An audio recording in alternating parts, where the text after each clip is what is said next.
વડોદરા શહેરના તાંદલજા શાલીમાર ડુપ્લેક્સમાં રહેતો મોહમ્મદ નઈમ શેખે જીબીના જેટકો વિભાગમાં ફરજ બજાવતા હતા.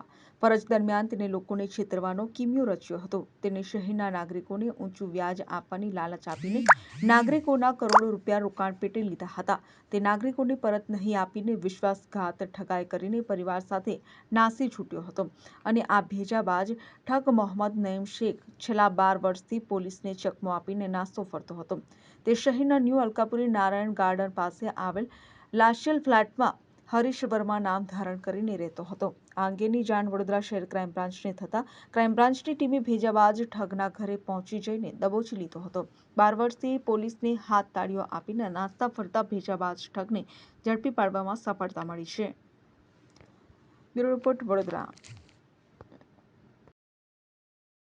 સમાચારોના સતત અપડેટ મેળવવા માટે અમારી ચેનલને સબસ્ક્રાઇબ કરો અને જોડાયેલા રહો ફેસબુક, ઇન્સ્ટાગ્રામ અને ટ્વિટર પર.